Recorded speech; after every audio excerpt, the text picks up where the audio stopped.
Hey, Dad. Hey, Megan, and hi, everybody. Welcome to another episode of, I got to remember the right name of this, The Power of Plants with Bryce Lane. You know, Megan, a lot of people always are asking me about when's the best time to repot plants they have in pots outdoors. And you can plant trees, shrubs, herbaceous perennials in containers and grow them permanently in those containers, but you have to repot. And so what I'm doing now is repotting, okay? So Megan, bring the camera up here so everybody can see. I want to talk a little bit about what we've got to be looking at and what we got to be doing. First of all, I love to grow a lot of different plants in containers. This is a little boxwood called Buxus sempervirens Emerald Globe. It's a little dwarf boxwood, and I'm growing it in the container, and I'll continue to do so. I actually grow these and put them out in the landscape. All right, and so everyone says, well, if you use a permanent plant like a woody plant, or let's say, well, take a look at this. This is a hosta, and if you look real closely, you can see all the shoots starting to come up. Because right now, first week in March, last week in February for Central North Carolina, this is the perfect time to be repotting, you know, plants that you've had in containers and overwintered. And so this hosta's ready to be repotted. You can see all the shoots starting to come. Guys, if you live in other places besides Central North Carolina, you just have to gauge it based on the kind of growth evidence you see. Plants will the buds will start to swell, and that would be a good time to go ahead and repot a lot of these plants. Look at this. I'm gonna turn this over. I don't know, Megan, have you ever seen the root system of a hosta? No. Look at this. All right, and so you can see the root system is wow. quite established. It's not girdling, in other words, it's not totally matted, all right, but it's enough that this thing can be repotted. And guess what else I get to do when I repot it? What? I get to divide it.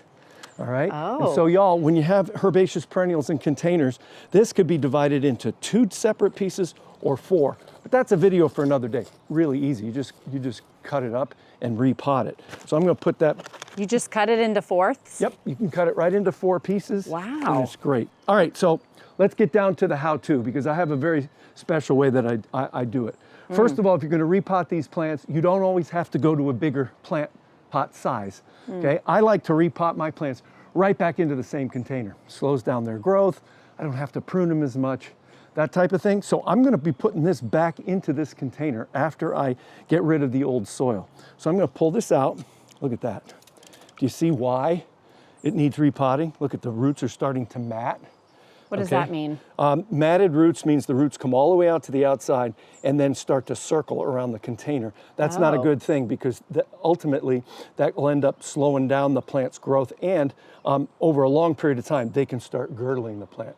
Interesting. So I like to repot my woody plants, my herbaceous perennials, every 2 to 4 years. In Central North Carolina, 2 to 4 years, you can go as long as 4, as long as you're making sure the plant gets plenty of water. It's going to take more irrigation in the summertime if the plants are in those containers longer than 2 or 3 years before they're repotted.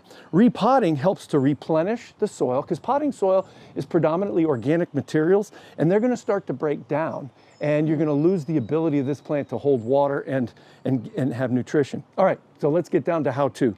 Here's the plant. I'm going to take it over here to my little reception bucket, if you will, and I'm just going to start with my fingers, start ripping the roots and loosening those roots. See how I'm doing that? Now, sometimes it gets too much. You can't even do it with your hands. That's why I have this soil knife. Oh my gosh, this is a great tool. You can plant annuals, perennials with it. You can see that it even has inches on it, so you know how deep you are if you're planting bulbs. The orange handle, that's a company called A.M. Leonard. I'm not getting sponsored by them, but I love this tool, and so I thought you might be interested in it. Folks, just get on amleonard.com, and they got all kinds of horticultural equipment and whatnot. But with the serrated side of the soil knife, this is what I do.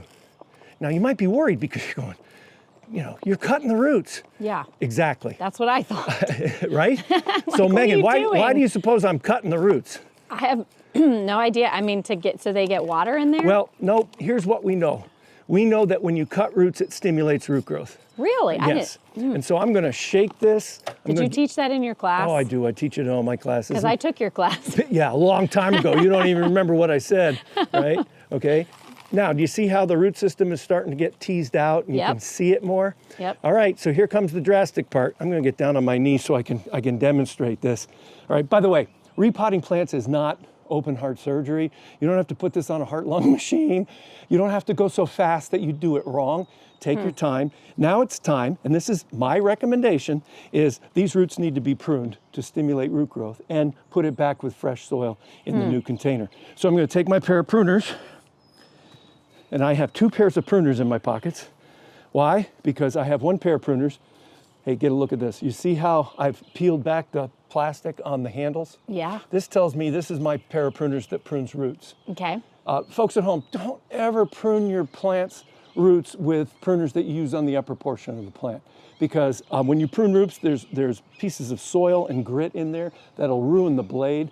I have a separate pair of pruners for pruning the roots on my plants. You are kidding. I'm not kidding. I have one for above ground and I have one for below ground. People think I'm nuts, but I also have 3 more pairs of these as backup because I'm in love. I have this fetish for pruners. I'm wow. in love with these, with having pruners. I can't have enough. I did not know that. Yeah, I'm sorry. I Fun had to facts. reveal that to you. Anyway, so here we go. I'm just gonna start pruning the roots, and if they don't cut, I'll just tear them a little bit. And everyone always wants to know, well, how much do you prune? I prune 1/2 to 2/3 of the root system off my plants. Can you believe that? I mean, people get really prune that much? Yep, I do that.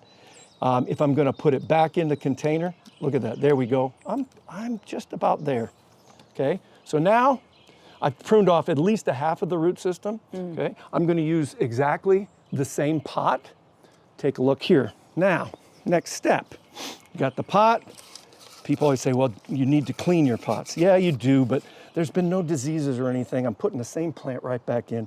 All I'm gonna do is put new potting soil in it. So here's my potting soil, all right? This is just a reputable potting soil, okay? Pasteurized in a bag. I don't care what brand you use. I like to use Miracle Grow potting soil. Some people like to use other brands. Doesn't really matter as long as it's pasteurized. And guess what? If it's in a bag and it's sold at a garden center, it's pasteurized, okay?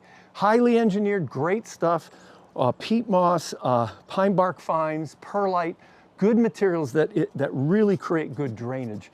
And in another video, and be looking for this one, another video, we'll actually talk about container dynamics as far as water movement, porosity, that kind of thing. So we know not to fill this container with soil from the outdoor garden because the water just does not drain out of it. All right, so here's my reputable potting soil.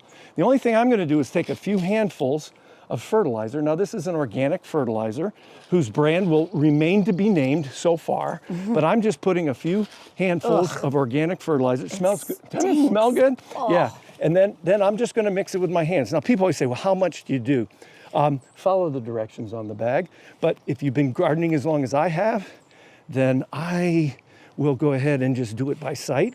You know, it's kind of like baking a recipe. You follow the recipe if you've never baked before, but then once you've baked that recipe for a long time, then you do it by sight.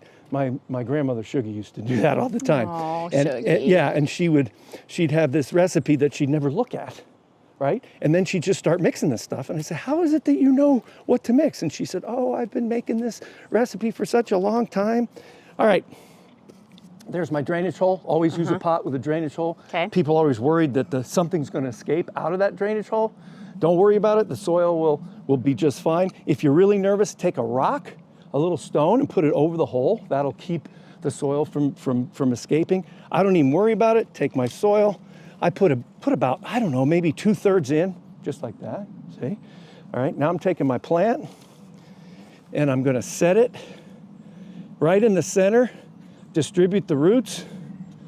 You know, honest to goodness, Megan, and folks at home, repotting is not rocket science. Notice how I'm just taking my fingers and getting that soil down. Don't start pressing on the soil because that'll compact the soil. Oxygen is really important to have in the soil, and these potting soils have been engineered to have lots of oxygen. So there, I'm done. That's it. I'm finished. Now, watering. You're gonna take this plant, set it down, take your watering can or a hose. You'll water until water comes out of the bottom of the pot, okay? And then you'll wait 20 minutes and water again, all right? It's kind of like priming the pump. You have to do that.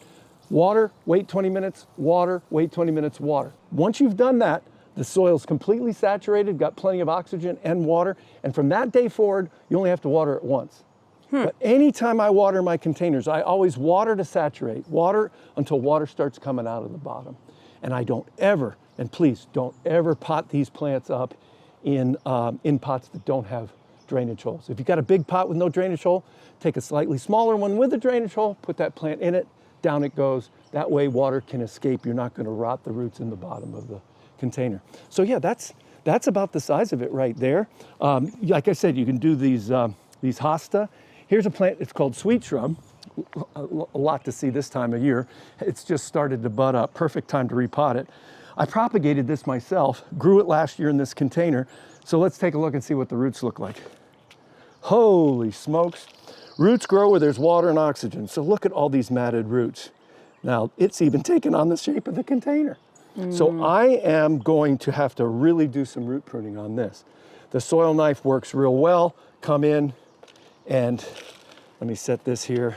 Come in and I'll actually use the serrated side. Look at this, I'm slicing a slice of bread. Wow. Okay, look, all those roots get removed just like that. And then, same thing, I'll start cutting the roots like this. All right, y'all, don't be bashful. Don't be bashful with your root pruning and root disturbing. That soil, by the way, all this soil's going in the compost pile when I'm finished. I'm not gonna, sometimes I'll even use it as a mulch in the beds. I'll lay it down in the beds because it's mostly organic material that's breaking down. There. All right, so here's the quiz for the day as we finish up this video. What's the next step? Now that I've loosened the soil away from the roots. Are you asking me? I'm asking you, Megan, what's the next step? You got to cut them. I'm going to take my pruners, the ones I use to prune roots with. Not the other ones. That's right. And I'm going to prune this back at least a half, and then I'm going to pot it up. And in this case, because I want this to grow a little bit more, I may choose a slightly larger container than the one it was in. Just one size bigger, just so the roots can spread and it'll help facilitate the plant. So that's the long and the short of it. Probably too long, but nonetheless, now you guys know. I enjoyed every minute. So folks at home, if you haven't subscribed, please subscribe. Share this YouTube channel with your friends. We're gonna be putting lots more videos on spring gardening and summer gardening, just everything about plants and gardening. So look forward to seeing you again real soon. Me too.